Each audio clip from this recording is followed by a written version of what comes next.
बंदी छोड़ सतगुरु रामपाल जी परमेश्वर जी की जय हो।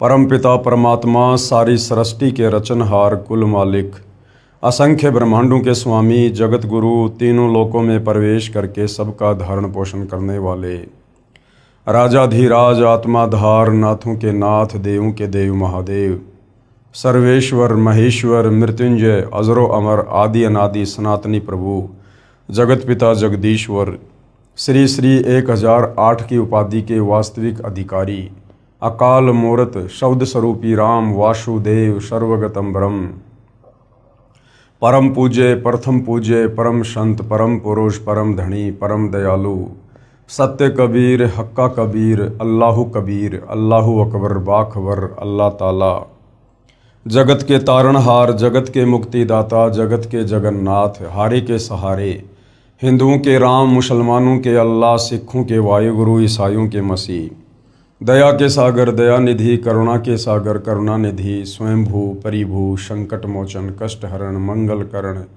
दुख भंजन अविगत कबीर निर्विकार निर्विषम परमात्मा अलय अलेख सतगुरु आदि अनादि सतगुरु असली मर्यादा पुरुषोत्तम असली राम असली कृष्ण असली घनश्याम असली मुरारी राजाओं के राजा महाराजाओं के महाराजा शहंशाहों के शहंशाह सम्राटों के सम्राट भगवानों के भगवान अल्लाहों के अल्लाह प्रभुओं के प्रभु मसीहाओं के मसीह सच्चे वाहिगुरु बाबाओं के बाबा पीरों के पीर सेठों के सेठ जगत सेठ सावड़सा सेठ सर्वगुण संपन्न अनंत कोटि कलाओं के स्वामी अनंत कोटि ब्रह्मांडों के नायक योगियों में महायोगी ध्यानियों में महाध्यानी सिद्धों में परम सिद्ध ज्ञानियों में तत्व ज्ञानी ब्रह्म ज्ञानी महाज्ञानी परम ज्ञानी सर्वश्रेष्ठ ज्ञानी विज्ञानी युवा कबीर समर्थ कबीर असमवात अमित ओजा सच्चे रहनुमा करीम अल्लाह सुभान अल्लाह दुनिया के अंतिम पैगंबर 8 सितंबर 1951 से गांव धनाना जिला सोनीपत हरियाणा भारतवर्ष की पावन भूमि पे प्रकट रियल कल्कि भगवान श्री नारायण साकार हरि श्री बाबा साहेब नूर अनंत परमात्मा सच्चे दरवेश सच्चे बाखबर संत श्रोमणी सतगुरु रामपाल जी परमेश्वर जी के चरण कमल में आप और हम सभी भाई बहनों का अनंत कोटि दंडवत प्रणाम। सत्साई भाई और बहनों, बहुत बड़ी दया बहुत बड़ी मेहर पूज्य गुरुदेव भगवान की परमेश्वर रामपाल जी की जिनके शुभ आशीर्वाद से विशेष आशीर्वाद से उन्हीं के सत्संगों का संग्रह पवित्र आध्यात्मिक पुस्तक ज्ञान गंगा के ऊपर वीडियो बनाने की श्रृंखला जारी है। इसी श्रृंखला में आज हमारा ये 37वें नंबर का वीडियो है और प्रत्येक वीडियो में भक्ति और भगवान को लेकर अध्यात्म को लेकर शास्त्र अनुकूल साधना को लेकर हमें वो तमाम जानकारियाँ नसीब हो रही हैं जिन जानकारियों को प्राप्त करने के लिए ये आत्मा युगों युगों से भटक रही है। यानी सारी सृष्टि के रचयिता कबीर परमेश्वर जब तक इस धरती पर संत रूप में प्रकट नहीं होते हैं तब तक हमें सृष्टि रचना के विषय में शास्त्र अनुकूल साधना के विषय में इस काल के 21 ब्रह्मांड में कोई नहीं समझा पाता है, कोई नहीं बता पाता है, क्योंकि गीता का ज्ञान देते समय ये काल ब्रह्म श्री कृष्ण जी के शरीर में प्रवेश करके अर्जुन को खुद कह रहा है कि अर्जुन इस संसार रूपी वृक्ष की यानी पूरी सृष्टि रचना की व्याख्या मैं भी विचार काल में यहाँ तेरे को नहीं बता सकता, क्योंकि मुझे भी इसके आदि और अंत का ज्ञान नहीं है।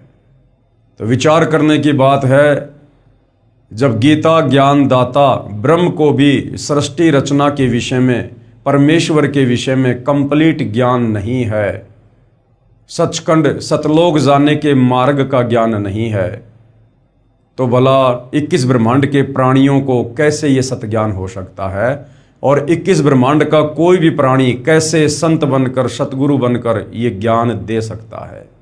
इसलिए अपने द्वारा रची सृष्टि का यथार्थ ज्ञान ज्यों का त्यों देने के लिए कबीर परमेश्वर परम अक्षर ब्रह्म सत्य पुरुष स्वयं ही इस पृथ्वी पर मानव शरीर में एक लीला करते हुए तत्वदर्शी संत की भूमिका करते हुए इस ज्ञान को जन जन तक पहुंचाते हैं। और इसीलिए गीता ज्ञानदाता काल ब्रह्म ने गीता जी अध्याय 4 श्लोक नंबर 34 में स्पष्ट कहा है कि अर्जुन, उस परमेश्वर के विषय में कंप्लीट जानकारी तुझे कोई तत्वदर्शी संत ही देगा। यानी गीता ज्ञानदाता ने खुद अपने हाथ खड़े कर दिए कि मुझे भी कंप्लीट ब्रह्मांडों की रचना का ज्ञान नहीं है, मुझे भी परमेश्वर के विषय में कंप्लीट ज्ञान नहीं है। ऑप्शन दे दिया कि तू किसी तत्वदर्शी संत की खोज कर। अर्थात गीता जी में परमात्मा प्राप्ति का पूर्ण मार्ग नहीं है, वेदों में परमात्मा प्राप्ति का पूर्ण मार्ग नहीं है, क्योंकि चारों वेदों का सार ही गीता है और गीता ज्ञान देने वाला तत्वदर्शी संत की ओर इशारा कर रहा है। तो भाइयों और बहनों, आज इस भारत देश की पवित्र भूमि पर 8 सितंबर 1951 को प्रकट होकर सन 1994 से अपने यथार्थ 13वें कबीर पंथ को शुरू करके सतगुरु रामपाल जी परमेश्वर जी ने जो यथार्थ सृष्टि रचना का ज्ञान दिया है, जो उन्होंने कंप्लीट शास्त्र अनुकूल भक्ति साधना का ज्ञान दिया है, तो भाई और बहनों, ये कॉमन सेंस की बात है कि फिर सतगुरु रामपाल जी कौन है। भले दिखाई आप और हमारी तरह एक मनुष्य हैं, भले एक मानव के रूप में दिखाई दे रहे हैं, परंतु ये स्वयं साक्षात परम ब्रह्म परमेश्वर कबीर देव है। और जो आध्यात्मिक पुस्तक ज्ञान गंगा इन्होंने रची है, ये सर्व धर्मों के सर्व पवित्र धर्मशास्त्रों के ज्ञान से प्रमाणित है।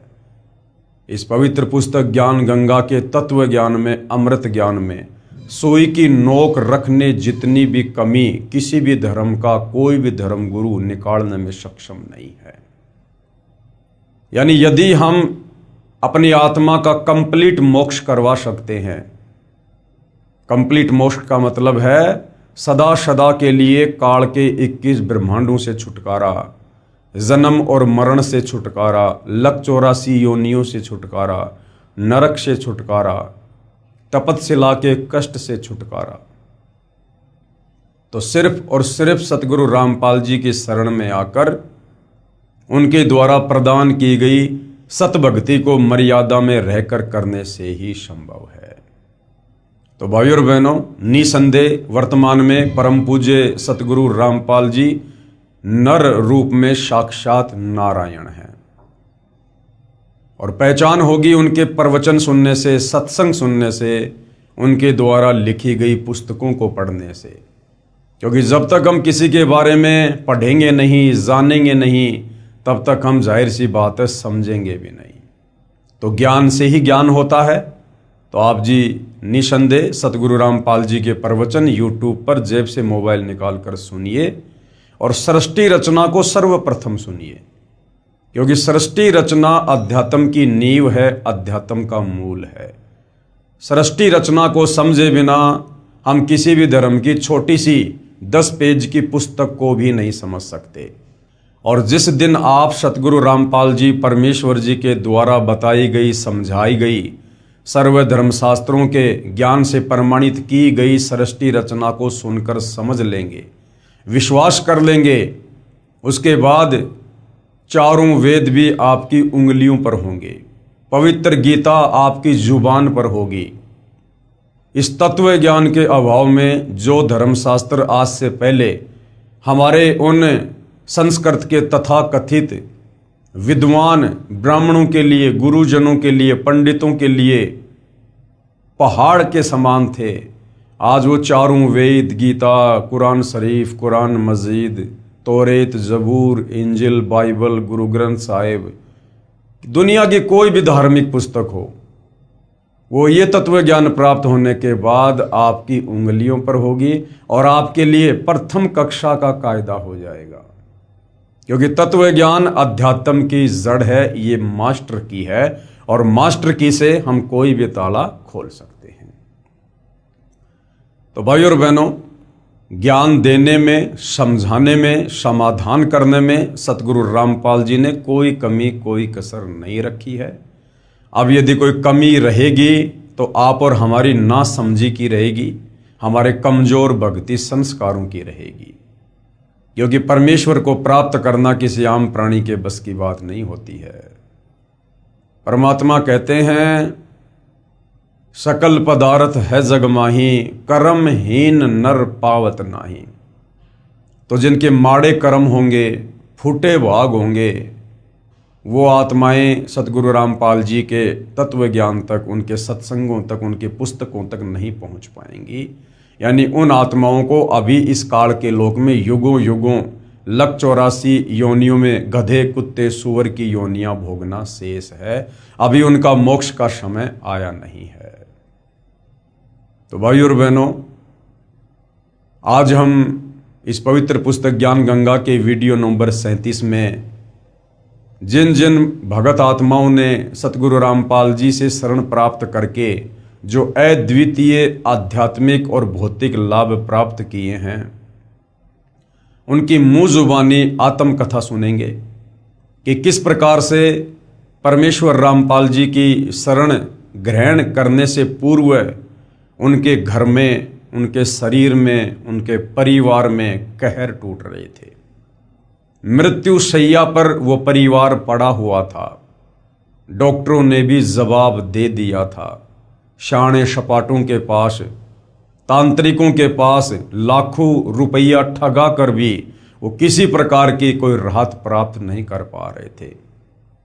उनके प्रारब्ध के कांटे, उनके कर्म दंड के कांटे ज्यों के त्यों उनको चुभ रहे थे और अंत में मौत को गले लगाना ही शेष था।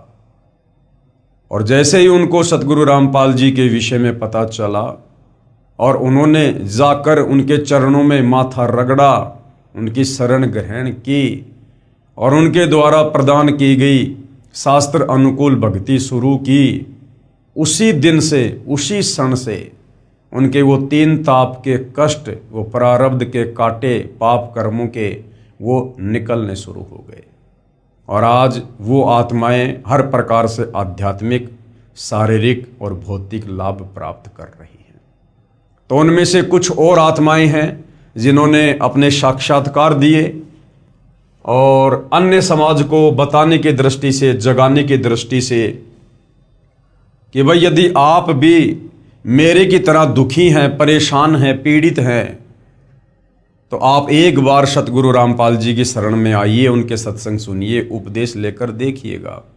कोई पैसा, कोई चार्ज नहीं लिया जाता है, निःशुल्क दीक्षा दी जाती है। और साथ में वो आत्मा ये भी संदेशा देना चाहती हैं कि यदि आप हमारी तरह दुखी नहीं हैं और वर्तमान में आप सांसारिक दृष्टि से सुखी हैं, तो ये मत भूलिएगा कि ये सुख यहां पर सदा रहेगा। आने वाले समय में, आपके भविष्य में, आपके प्रारब्ध में कितने कष्ट होंगे, कितने कांटे होंगे, आपको किन किन भयंकर परेशानियों का सामना करना पड़ सकता है, ये आपको नहीं पता होता है। इसलिए समय रहते सतगुरु रामपाल जी के ज्ञान को सुनकर, तत्व ज्ञान से परिचित होकर आप तुरंत उनकी शरण को स्वीकार कीजिए, अन्यथा ये काल का लोक है। अभी आप काल के भयंकर षड्यंत्र से परिचित नहीं हैं। आदरणीय नानक जी कहते हैं कि ना जाने काल की कर डारे और किस विध डल जा पाशावे, और जिना दे सरते मौत खुड़क दी उनानो केड़ा हंसावे। तो एक क्षण में ना जाने यहां क्या से क्या हो जाए, और आने वाले समय में तो निश्चित ऐसा ही होगा, क्योंकि हम युग परिवर्तन की दहलीज पर खड़े हैं। 2028 युग परिवर्तन का निर्धारित समय है और युग परिवर्तन प्रकृति का अटल नियम है।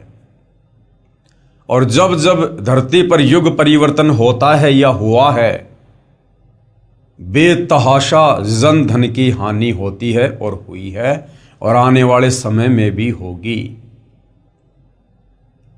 तो उस दौर में स्वयं को और अपने परिवार को यदि आप सुरक्षित रखना चाहते हैं, तो आपने समय पूर्व सतगुरु रामपाल जी के ज्ञान को सुनकर उनकी शरण ग्रहण करनी पड़ेगी। दूसरा कोई विकल्प, कोई ऑप्शन नहीं है। और जितना लेट आओगे उतना ही पछताओगे, उतने ही रोओगे। लेट आने वाले की परमेश्वर के दरबार में लेट ही सुनवाई होती है। तो ये भाई बहन क्या कुछ अपनी आत्मकथा के माध्यम से समाज को समझाना चाहते हैं, सुनिएगा। पवित्र पुस्तक ज्ञान गंगा।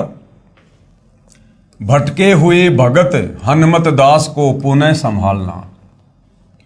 सतगुरु रामपाल जी महाराज जी की असीम कृपा।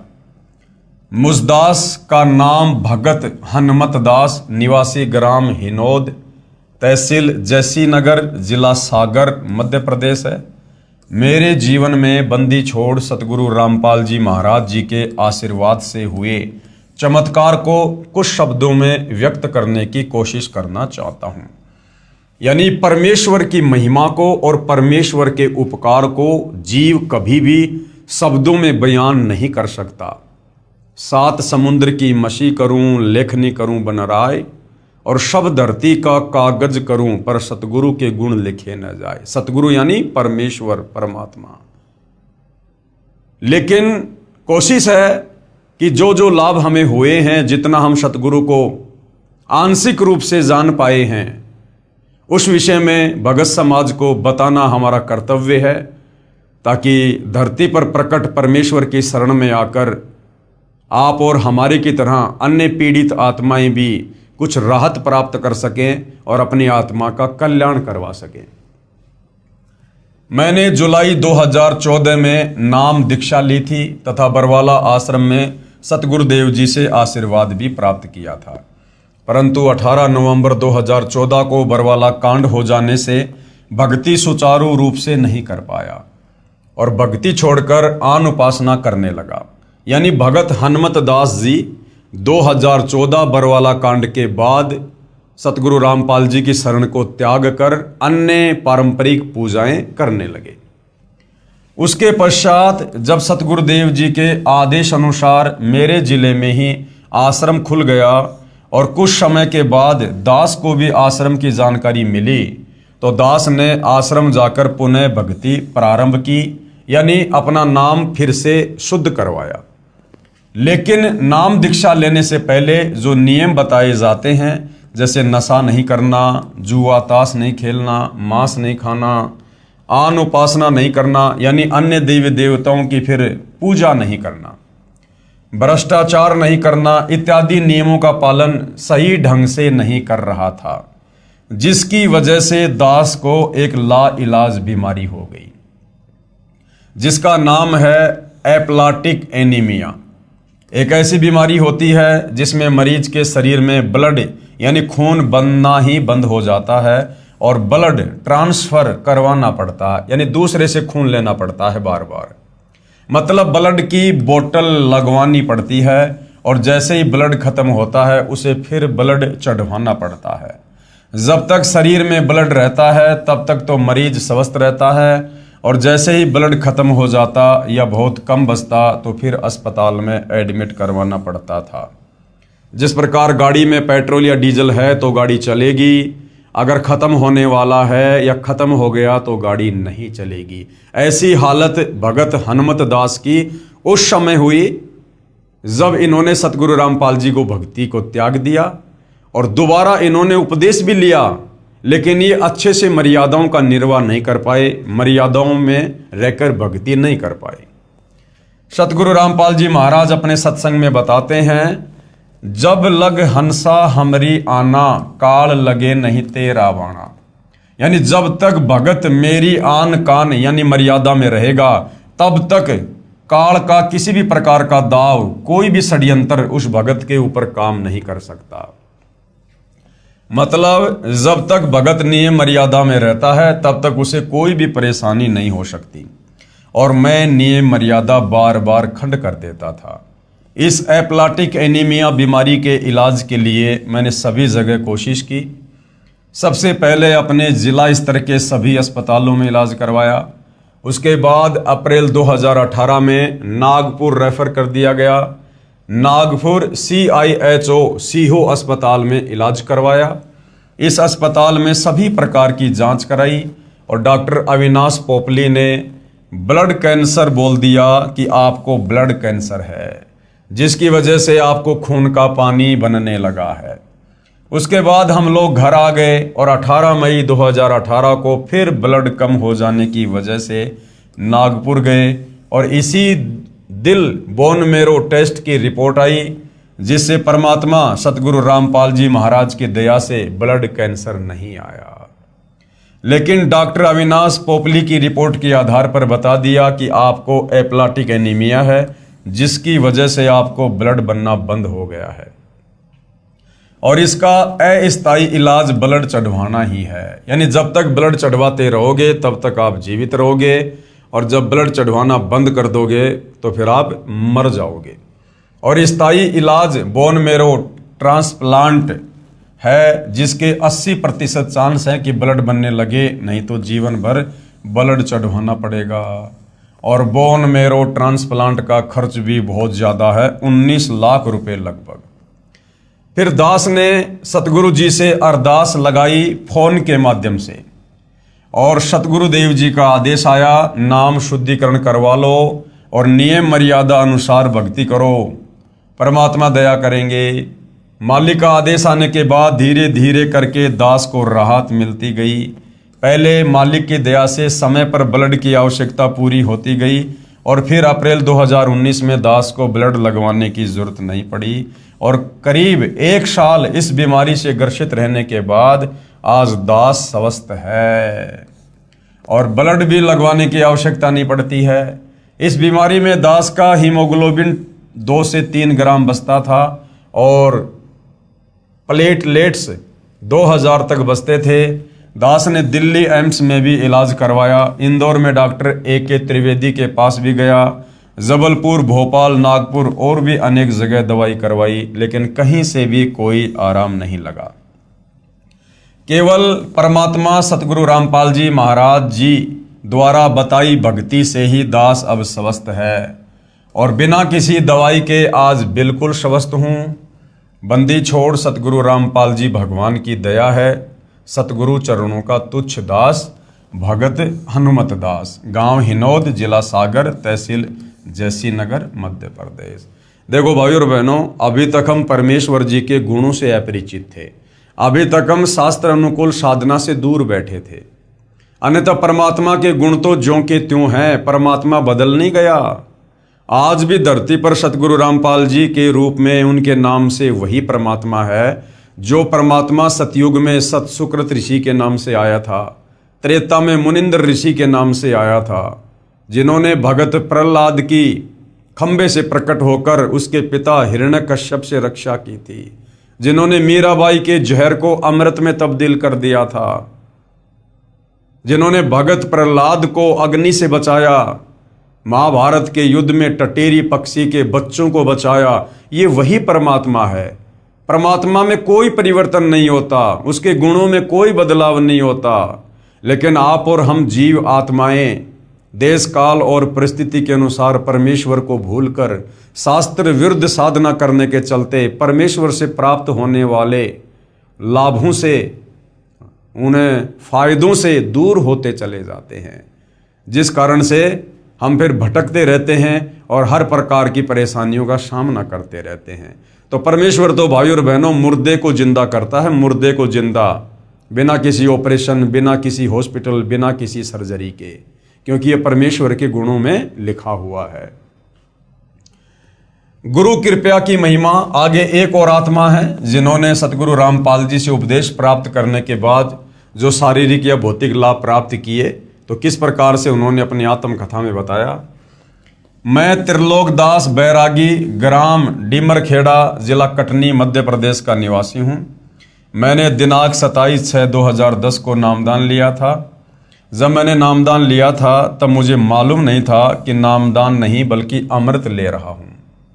मेरी बात आपको अतिशोक्ति लगेगी, लेकिन कसम मुझे गुरुदेव के चरणों की, इसमें मैंने जो भी अनुभव किए या जो भी प्रमाण मेरे सामने हुए, मैंने कल्पना भी नहीं की थी कि मेरे साथ ऐसा चमत्कार होगा। नामदान लेने से 6 महीने बाद मेरा पुत्र बीमार होता है, जिसका जन्म 5 पुत्रियों के बाद हुआ था। मैं अपने पुत्र का इलाज लगातार 1 महीने तक MBBS डॉक्टरों से करवाता रहा। मगर 1 महीने तक बालक ठीक नहीं हुआ। अचानक मेरे बालक ने एक दिन सुबह 9 बजे आंखें बंद कर ली, मतलब बेहोश हो गया। मैं उसे लेकर उमरिया पान भागा, वहाँ के सभी डॉक्टरों ने इलाज करने से मना कर दिया। मैं उसे लेकर सिहोरा गया, सभी जगह MBBS डॉक्टर हैं, मगर पुत्र की हालत देखकर सभी ने इलाज करने से मना कर दिया। मानो वो बताना चाहते थे कि तुम्हारे पुत्र की मृत्यु हो चुकी है।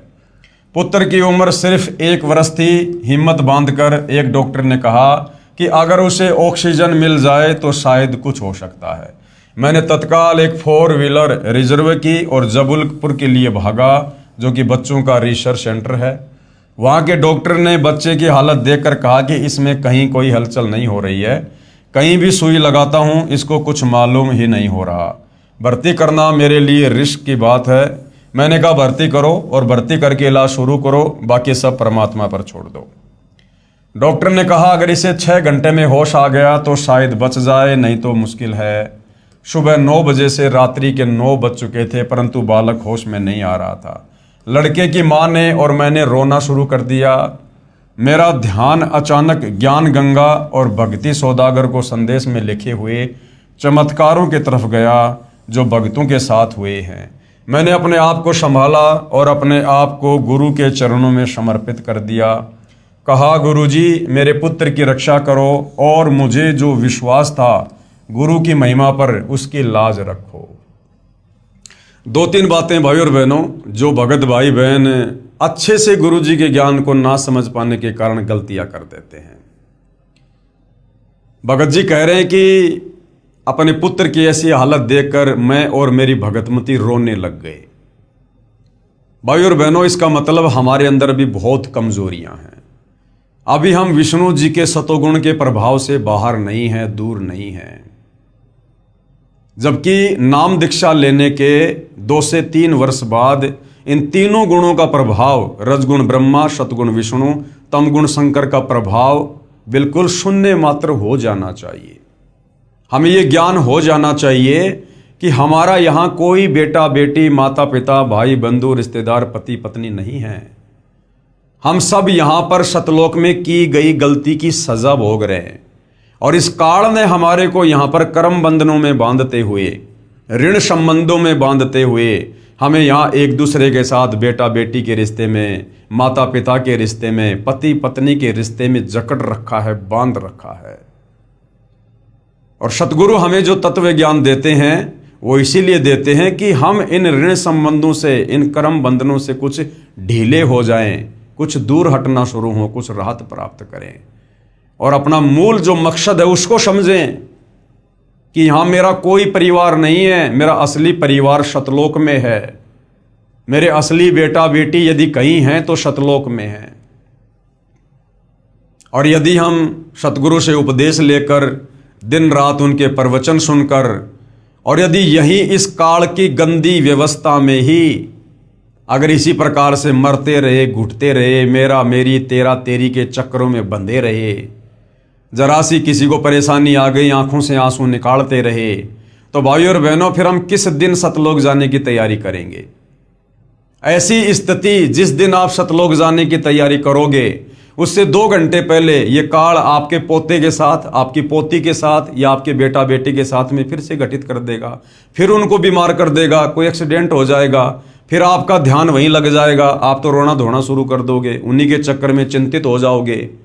और मालिक कहते हैं कि अंत समय में शरीर छोड़ते वक्त जहां आपकी आस्था होगी, जहां आपका ध्यान होगा, वहीं आपको पुनः जन्म लेना होगा। तो भगत जी जिस प्रकार की बातें अपने इंटरव्यू में कह रहे हैं, जो उनके साथ में घटित हुआ, ये भगत की अभी नादानी है, ज्ञान की कमी है।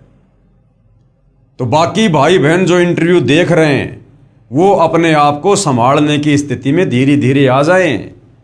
इन बच्चों को, अपनी संपत्ति को संकल्प करके और गुरुदेव भगवान के चरणों में समर्पित कर दें कि परमात्मा ये तन मन धन सब आपका है।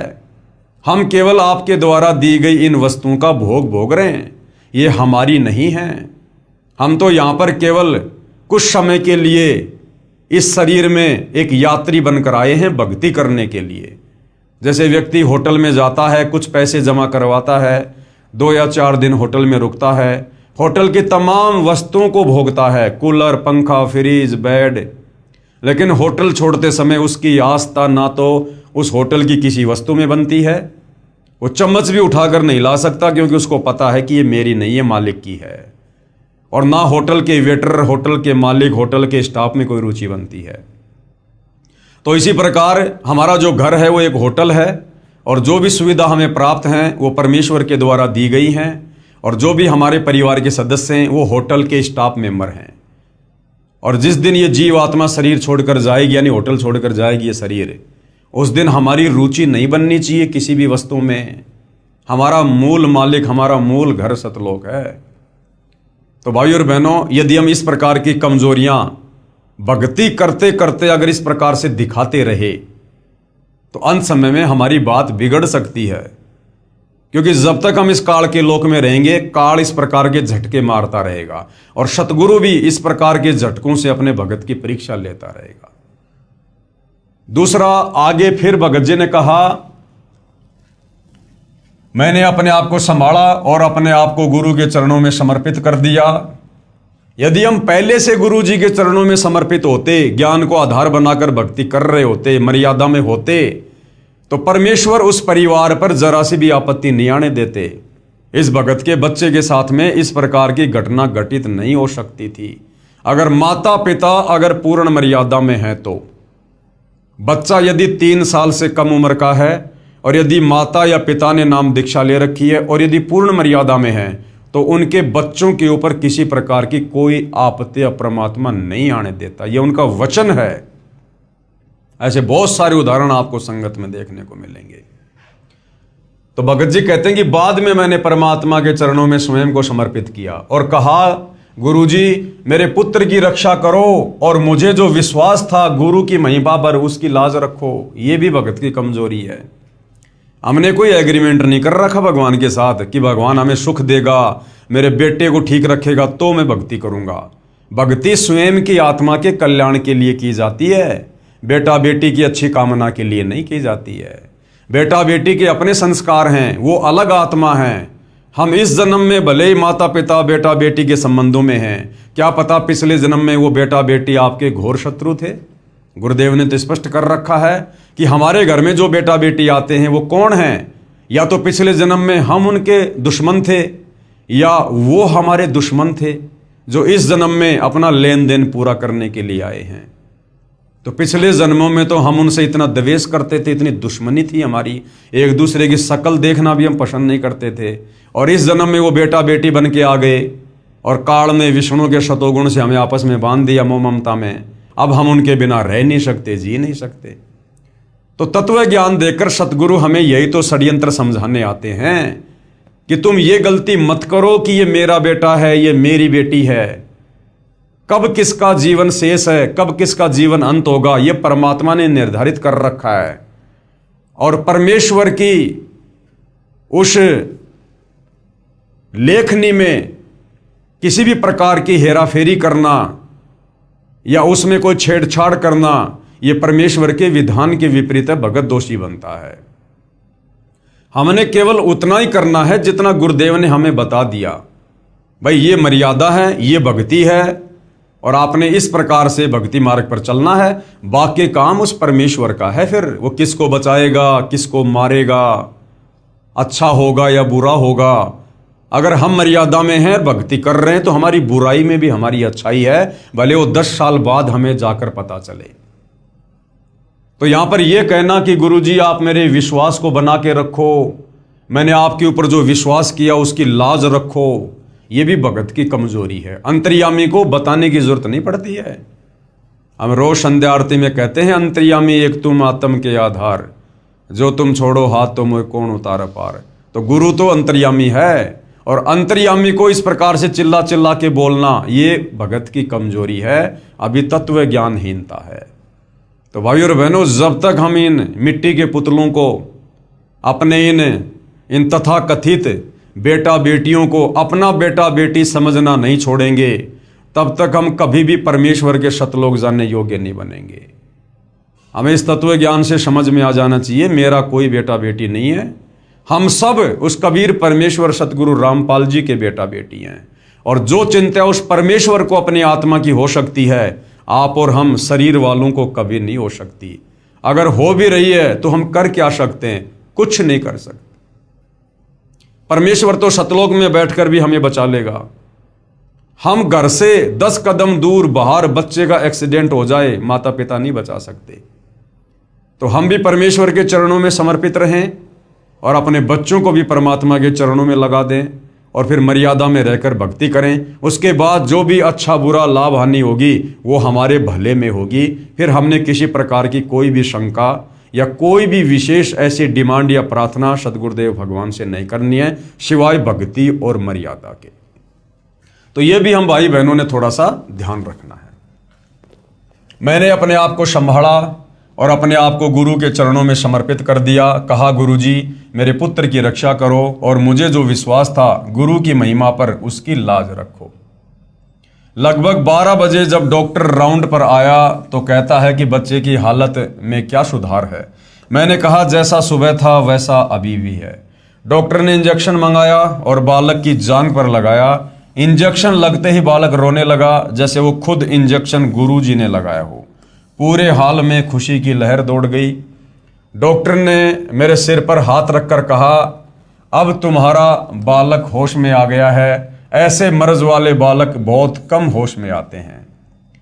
विचारणीय बात यह है कि इंजेक्शन का असर तो 10 या 20 मिनट के बाद होता है।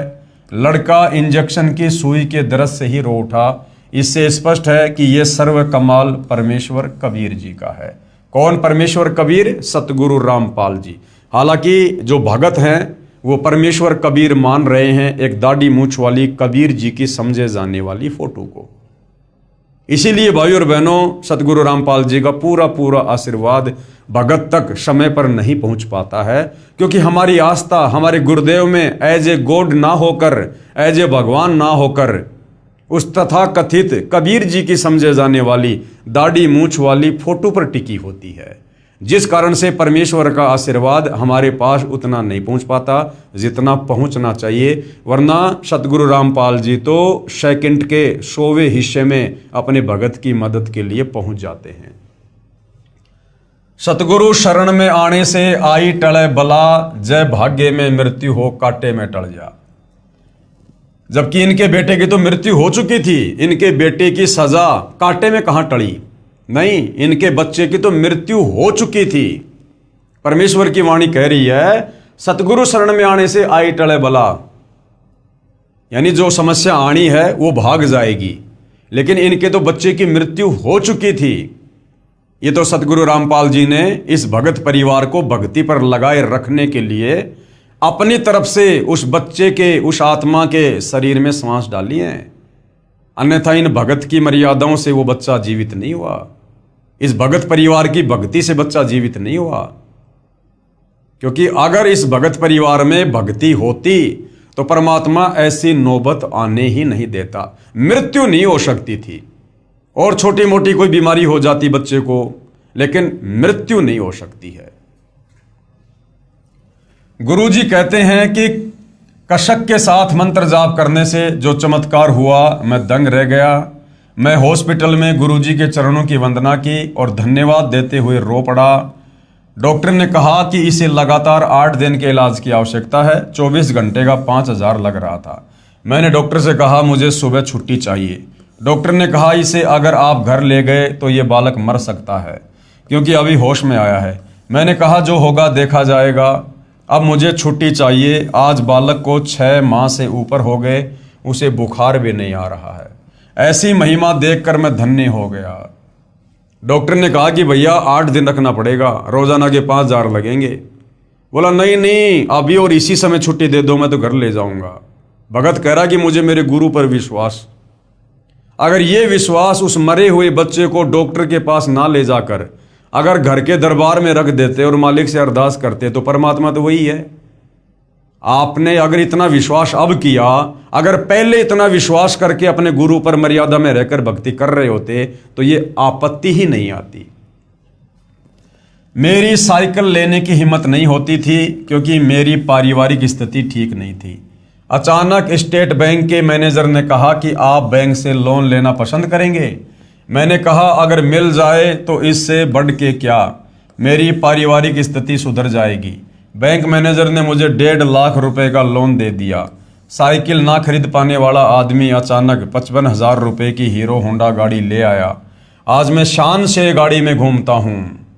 भक्तों ने इस प्रकार के शब्दों का प्रयोग नहीं करना चाहिए कि मैं शान से गाड़ी पर घूमता हूँ। काहे की शान है यहाँ पर? कल को गाड़ी एक्सीडेंट हो जाए, मर जाए आदमी बैठा बैठा, काहे की शान है? वो मिट्टी से निकला लोहा, उसकी बना दी मोटरसाइकिल, उस पर बैठकर काहे की शान है? इस प्रकार के शब्द भगत के अंदर मान बढ़ाई पैदा करते हैं। तो कभी भी भक्तों ने इस प्रकार के शब्दों का प्रयोग नहीं करना चाहिए कि आज मैं गाड़ी में बैठकर बड़ी शान से घूमता हूँ। इस काल के लोक में ये शान 2 मिनट में निकल जाती है, 2 मिनट में। कब क्या आपत्ति आ जाए, किस समय आ जाए, कोई भरोसा नहीं है। शासकीय स्कूल में चपरासी के पद पर कार्यरत था। नौकरी करते हुए मुझे 16 वर्ष गुजर चुके थे, लेकिन मेरी पारिवारिक स्थिति ठीक नहीं हुई।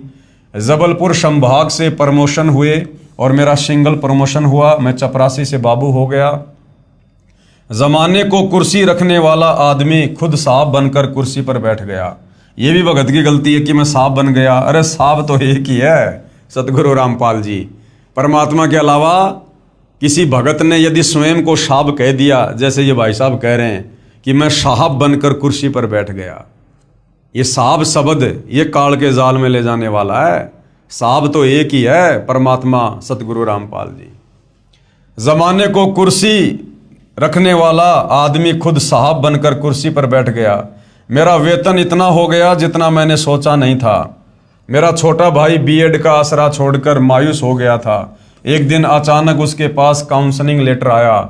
उसे विश्वास ही नहीं हुआ, क्योंकि उसे 29 अंक मिले हुए थे और बीएड करने के लिए 33 अंक से ऊपर चाहिए, लेकिन इस बार 28 अंक वालों को ले लिया गया, जिस कारण से 29 अंक होने की वजह से उसे मौका मिल गया और आज वो बीएड कर रहा है।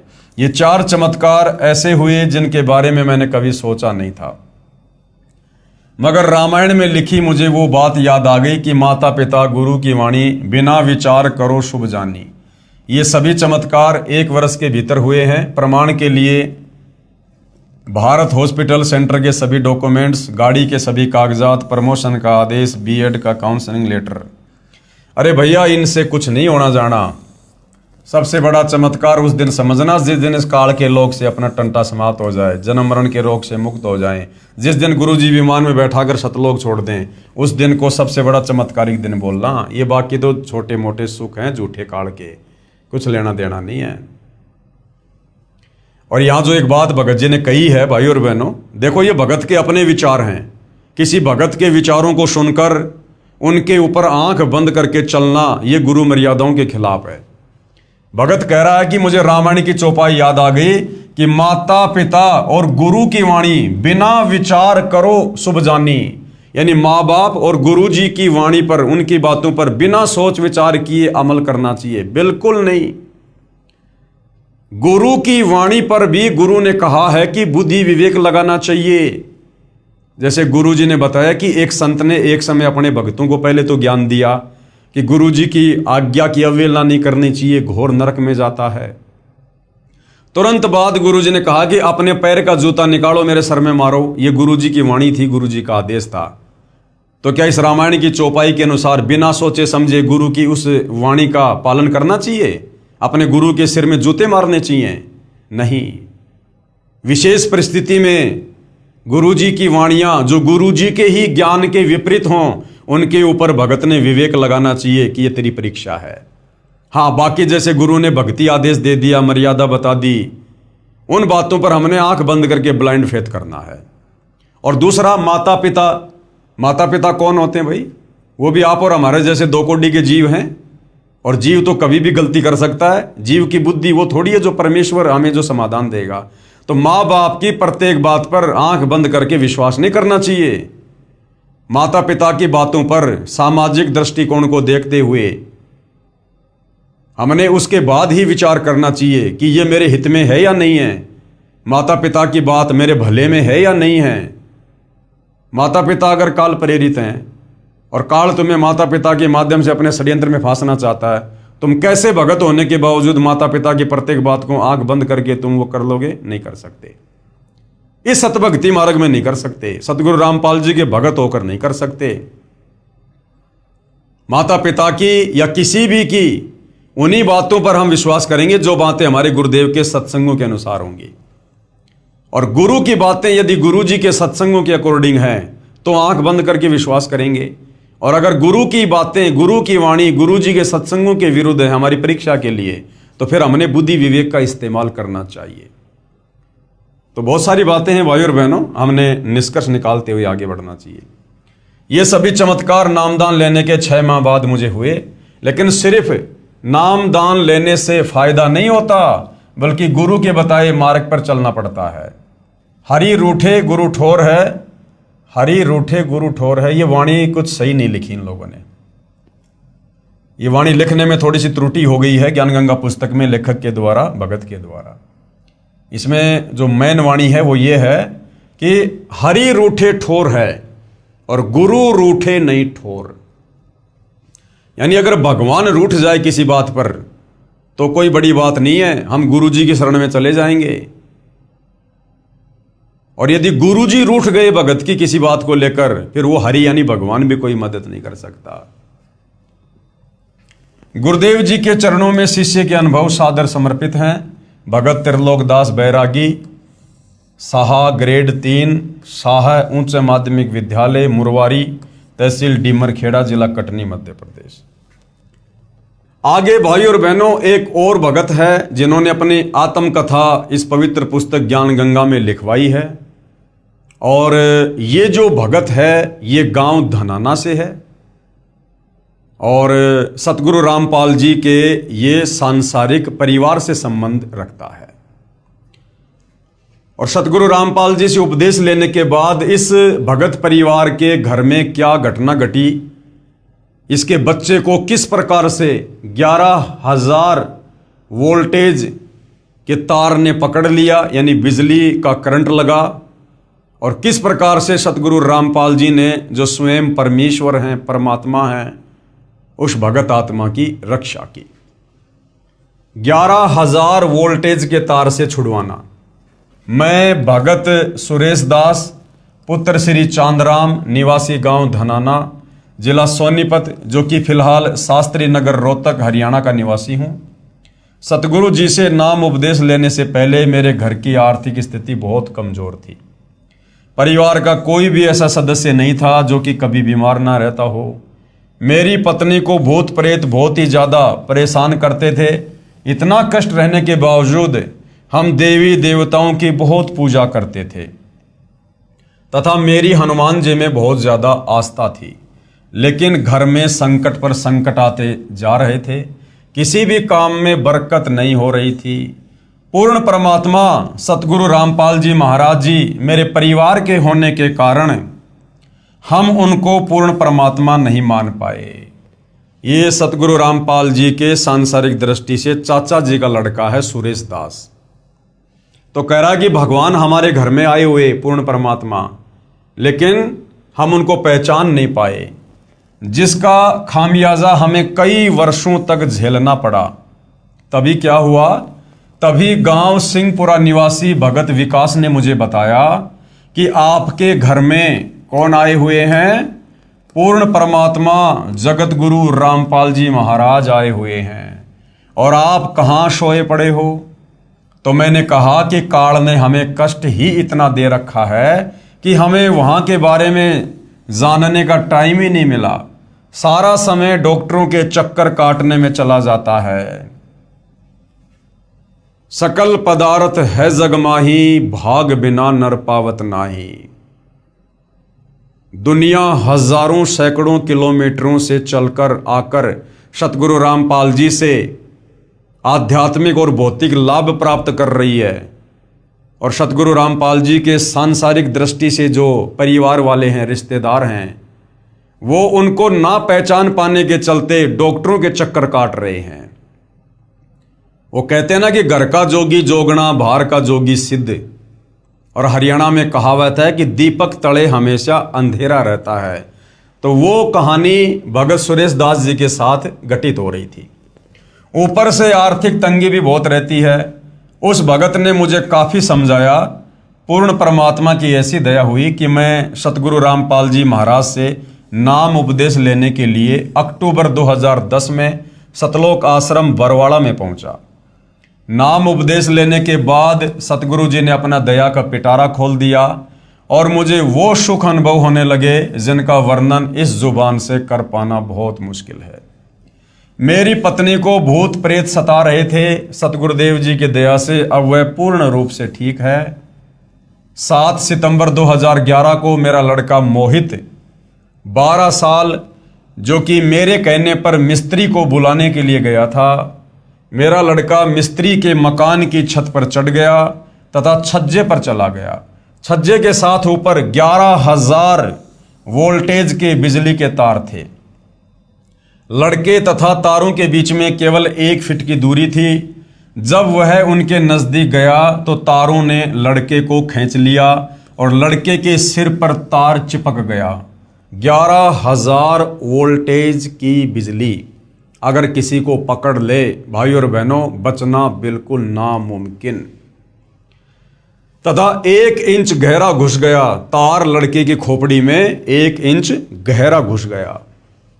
वह मुंह जल गया और बिजली सारे शरीर में प्रवेश करके पैर के अंगूठे की हड्डी को तोड़कर निकलने लगी। उसी समय सतगुरु रामपाल जी महाराज आकाश मार्ग से आए तथा मेरे लड़के को बहुत ही चमकदार तेजोमय शरीर सहित दिखाई दिए, जैसे हजारों ट्यूबों का प्रकाश हो रहा हो। उन्होंने लड़के का हाथ पकड़कर बिजली से छुड़ाकर छज्जे पर लिटा दिया। फिर लड़के की सतगुरु जी से बहुत बातें हुई तथा जब सतगुरु जी जाने लगे तो लड़के ने पूछा कि गुरु जी कहाँ जा रहे हो? तो गुरु जी ने कहा कि बेटा मैं तेरे साथ हूं, तू घबरा मत। अब बहुत सारे तत्व ज्ञानहीन भाई बहनों को जो भक्ति और भगवान की परिभाषा से अपरिचित हैं, केवल शास्त्र विरुद्ध साधना करने के चलते जिन्हें भगवान से कोई लाभ हुआ नहीं और अंत में उन्होंने निष्कर्ष निकाल लिया कि कोई चमत्कार नहीं हो सकता, कोई भगवान नहीं है, तो उन लोगों के लिए ये सत्य कथा झूठी हो सकती है। परंतु भाई और बहनों, परमेश्वर जो कर सकता है वो जीव की कल्पना से बाहर होता है। सतगुरु जो चावे सो कर ही भरम पड़ो मत कोई, सेव धड़ पर शीश चढ़ाया पछ करी रसोई। बहुत सारे उदाहरण हैं यदि हम विचार करें। हम हनुमान जी के बारे में सुनते हैं कि जब हनुमान जी छोटे से थे, बालक थे, घुटनों के बल चलते थे, तो उन्होंने सूरज को, ये सूरज जो पृथ्वी से कई गुना बड़ा है, आग का गोला, उन्होंने सूरज को कोई फल जानकर, खाने की वस्तु जानकर और अपने मुंह में ले लिया। अब जब ये दुनिया इस बात पर यकीन कर सकती है तो ये चमत्कार तो उस चमत्कार के आगे बहुत छोटा है। फिर इस पर विश्वास क्यों नहीं होता भाई? इसलिए नहीं होता कि हमारी बुद्धि इन तत्व ज्ञानहीन धर्म गुरुओं ने संकीर्ण कर दी है। संकीर्ण, इन्होंने भगवान को निराकार साबित कर रखा है अपनी अज्ञानता के चलते। और इन धर्म गुरुओं की भक्ति करते करते किसी को कोई लाभ होता नहीं। उनका बेटा भी मर रहा है, बेटी भी मर रही है, घर में एक्सीडेंट भी हो रहा है, लेकिन दूसरा कोई ऑप्शन है नहीं, इसलिए उन्हीं की भक्ति करते रहते हैं, मरते और सड़ते रहते हैं। और जब इस प्रकार के चमत्कार उस आत्मा के साथ होते हैं, उस आत्मा के परिवार के साथ होते हैं जो पूर्ण ब्रह्म परमेश्वर सतगुरु रामपाल जी के साथ कनेक्टेड है, तो फिर उन नादान धर्म गुरुओं की संगत को विश्वास नहीं होता कि भक्ति तो हम भी कर रहे हैं, हमारे गुरु जी तो संत रामपाल जी से भी बहुत बड़े दिखाई देते हैं, हमारे गुरु जी के भक्तों की संख्या भी सतगुरु रामपाल जी के भक्तों की संख्या से कई गुना बड़ी है, और हमारे गुरु जी तो वास्तव में साधु हैं, भगवा वस्त्र गेरवे लाल वस्त्र पहन रखे हैं, रुद्राक्ष की माला है, बड़ी बड़ी चोटी है, जटा है। सतगुरु रामपाल जी तो सिंपल तरीके से रहते हैं। तो वो सोचते हैं कि ऐसा नहीं हो सकता। भाई और बहनों, जो हम सोच नहीं सकते परमात्मा वही करता है। जहां इंसान की बुद्धि काम करना बंद कर देती है, वहां से परमात्मा का कार्य शुरू होता है। उस परमेश्वर ने मीराबाई के जहर को अमृत बना दिया, तो क्या नहीं कर सकता वो परमात्मा। जो परमात्मा भगत प्रहलाद को बचाने के लिए खंबे में प्रकट हो सकता है, उसको आकाश मार्ग से आने में क्या दिक्कत है। हम हनुमान जी की लीलाओं पर शंका क्यों नहीं करते। एक आदमी, एक व्यक्ति जो त्रेता युग में आया, जन्मा, अंजनी के गर्भ से जन्मा, वो इतने लंबे चौड़े समुद्र को कैसे आकाश मार्ग से पार कर देगा। यदि हम उनकी बातों पर विश्वास कर सकते हैं, रामायण की बातों पर विश्वास कर सकते हैं, तो फिर हम सतगुरु रामपाल जी के द्वारा जो चमत्कार उनके भक्तों के साथ किए जा रहे हैं, हम उन पर विश्वास क्यों नहीं कर सकते। क्योंकि अभी हम सतगुरु रामपाल जी की शरण से दूर हैं, और ये मन उन बातों की तरफ इंसान को ज्यादा लेकर जाता है जिनकी कथा सुनने से, जिनकी महिमा करने से हमें कोई लाभ ना हो। दुनिया रामायण का पाठ करती है, हनुमान श्री राम की कथा सुनती है, लाभ 0%, क्योंकि वो कथाएं हमें लाभ नहीं दे सकती। वो भगवान समर्थ नहीं है। उनके जीवन काल में जो चमत्कार हम मानते हैं कि उन्होंने किए, वो चमत्कार उन्होंने नहीं किए। वो चमत्कार भी पूर्ण ब्रह्म परमेश्वर कबीर देव, जो वर्तमान में सतगुरु रामपाल जी के नाम से धरती पर प्रकट हैं, इन्होंने किए, और महिमा हो गई उनकी, नाम हो गया उनका। हनुमान जी इतने समर्थ नहीं थे कि वो छलांग लगाकर और श्रीलंका चले जाएं। ये चमत्कार भी कबीर परमेश्वर जी के आशीर्वाद से, उनकी शक्ति से हुआ। हनुमान जी इतने सामर्थ्यवान नहीं थे कि वो द्रोणागिरी पहाड़ को, जो कई कई किलोमीटर में था, अरबों खरबों टन वजन था, उसको उठाकर लंका ले जाएंगे आकाश मार्ग से। नहीं, जब आप शास्त्र अनुकूल साधना करने लगेंगे, सतगुरु रामपाल जी के द्वारा बताई गई सत्यनारायण कथा को सुनेंगे, 5वें वेद सूक्ष्म वेद की वाणियों को सुनेंगे, समझेंगे, तब आपको पता चलेगा वो पहाड़ उठाने वाला कार्य भी हनुमान ने नहीं, बल्कि हनुमान जी के रूप में कबीर परमेश्वर सतगुरु रामपाल जी ने किया। अब ये आपको विश्वास होना मुश्किल है कि ये तो पागल आदमी है। बाबा रामपाल जी तो अभी 1951 में धरती पे आए हैं। ये तो गांव धनाना के हैं। कहाँ त्रेता युग, लाखों साल पहले, क्या डींग मार रहे हैं। तो भाई और बहनों, ये बातें आपको उस समय तक डींग लगेंगी जब तक आप सतगुरु रामपाल जी के सत्संग सुनना शुरू नहीं करेंगे।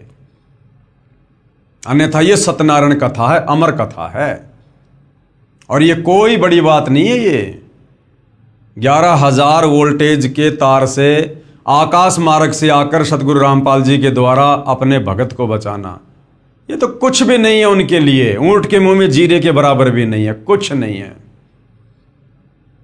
वो परमेश्वर तो एक क्षण में, एक सेकंड में शतलोक से चलकर और पूरी पृथ्वी को परमेश्वर अपने आधे बाल के ऊपर धारण कर सकता है। एक सेकंड में परमात्मा पूरी सृष्टि को नष्ट कर सकता है, क्षण भर में, और उसी क्षण परमेश्वर सबको पुनर्जीवित कर दे यथावत स्थिति में, जो जहां जैसी स्थिति में था, जहां काम कर रहा था, और लोगों को पता भी ना चले।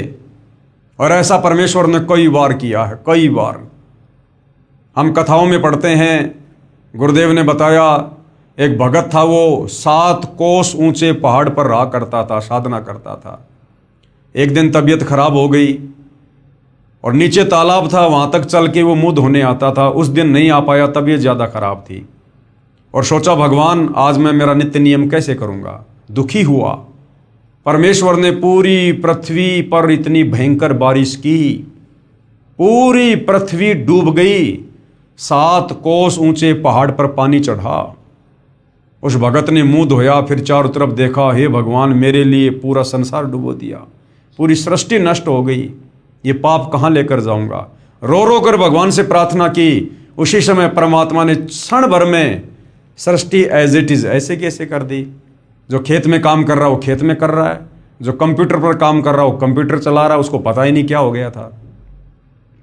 तो भाई और बहनों, अभी हम परमेश्वर की महिमा से, उसके गुणों से, उनके सत कथाओं से दूर हैं, क्योंकि ये नादान धर्मगुरु हमें केवल दंत कथाओं पर टिकाए हुए थे। और हमने उन दंत कथाओं को सत्य कथा मानकर जीवन में धारण किया हुआ था, जिसे ना तो कोई लाभ हो पा रहा था, ना हमारे विचारों में कोई बदलाव आ पा रहा था। जो कि त्यों सारे उल्टे कर्म करते थे हम। चोरी, जारी, नशाखोरी, मांसाहार, गंदी नज़र, काला बाजारी, रिश्वतखोरी, मिलावट और अपने आप को सुप्रीम भगत भी समझा करते थे। लगा के लंबा सा टीका, सुबह बजा के घंटा मंदिर में अपने काम पे जाते थे, वहाँ दुनिया के चालान रिश्वत ले लेके काटा करते थे और अपने आप को भगत भी कहा करते थे। तो भाई और बहनों, वास्तव में भगत क्या है, भक्ति क्या है, ये तो अब सतगुरु रामपाल जी की शरण में आने के बाद पता चलता है। तो ये कोई बड़ी बात नहीं है। ऐसे ऐसे चमत्कार तो सतगुरु रामपाल जी ने अपनी संगत में हजारों के साथ कर रखे हैं, हजारों के साथ। उस समय मेरे लड़के मोहित की माता जी भी वहीं पर थी। उसने ये दृश्य अपनी आंखों से देखा तथा वह बहुत घबरा गई, क्योंकि लड़के के शरीर से बिजली की लपटें निकल रही थी। उसके बाद हम लड़के को पीजीआई रोहतक हॉस्पिटल में लेकर गए। वहाँ पर भी लड़के को गुरुजी दिखाई दिए। वह मेरे लड़के ने कहा कि गुरुजी मेरे साथ हैं, आप घबराओ मत। यदि आज हम गुरुजी की शरण में नहीं होते तो हमारा लड़का आज जिंदा नहीं होता, तथा मेरी पत्नी को भी प्रेत मार डालते। हम उजड़ने से बच गए, ये सतगुरु रामपाल जी महाराज जी की ही दया है। सर्व पाठकों से प्रार्थना है कि मेरी सत्य कथा को पढ़कर आप जी भी सतगुरु रामपाल जी महाराज जी की शरण में आकर अपना समय रहते कल्याण कराओ, तथा प्रारब्ध यानी भाग्य में लिखे कर्मों के कारण जो घटनाएं घटित होती हैं उनसे पूर्ण रूप से बचोगे। सतगुरु रामपाल जी महाराज के सत्संग वचनों में मैंने सुना था कि पूर्ण परमात्मा कबीर जी बंदी छोड़ हमारे सर्व पापों को नाश कर देते हैं। ऐसा ही प्रमाण ऋग्वेद मंडल 10 सूक्त 161 मंत्र 2 में तथा मंडल 9 सूक्त 80 मंत्र 2 में भी लिखा है कि यदि किसी रोगी की प्राण शक्ति क्षीण हो चुकी है तथा उसकी आयु भी शेष ना रही हो तो उसके प्राणों की रक्षा करूं तथा उसे 100 वर्ष आयु प्रदान करूं। अर्थात उसकी आयु बढ़ाकर साधक को सर्व सुख प्रदान करता है। अब भाइयों और बहनों, दास ने 2-3 बार इसी पुस्तक में इसी बात को ये कहते हुए कि वे परमात्मा अपने भगत की आयु बढ़ा देता है, 100 वर्ष की उम्र प्रदान करता है, तो दास ने जो है ऋग्वेद की जगह यजुर्वेद बोल दिया। गलती से दास ने ऋग्वेद की जगह पहले कुछ एक वीडियो में इसी ज्ञान गंगा पुस्तक पर जो वीडियो बन रहे हैं उसमें ऋग्वेद की जगह दास ने यजुर्वेद बोल दिया था। तो उसके लिए दास आप भाई बहनों से माफ़ी चाहता है। आप जी उसमें सुधार जो है वो कर लेना। सज्जनों, सतगुरु रामपाल जी महाराज ने अपने अमृत वचनों में ये भी बताया है कि प्रत्येक प्राणी अपने किए कर्मों के अनुसार ही सुख व दुख प्राप्त करता है। दुख तो पाप कर्मों का फल है तथा सुख पुण्य कर्मों का फल है। अभी तक सर्व संत आचार्य गुरु यही कहते रहे कि जो प्रारब्ध यानी जो भाग्य कर्म का भोग है वह तो प्राणी को भोग कर ही समाप्त करना पड़ता है। हे सभ्य पाठकों, सतगुरु रामपाल जी महाराज कहते हैं कि पाप कर्म से दुख होता है। यदि पाप कर्मों का नाश हो जाए तो दुख का स्वतः अंत हो जाता है। यदि भक्ति करते करते भी पाप कर्म का फल यानी दुख भोगना ही पड़े तो भक्ति की फिर क्या आवश्यकता है? फिर तो भक्ति की आवश्यकता ही समाप्त हो जाती है। 7 सितंबर 2011 को हमारे प्रारब्ध कर्म के पाप के कारण मेरे पुत्र मोहित की मृत्यु होनी थी। हमारे सतगुरु रामपाल जी महाराज जी की कृपा से परम पूज्य कबीर परमेश्वर जी ने, नहीं सुरेश जी याद करो,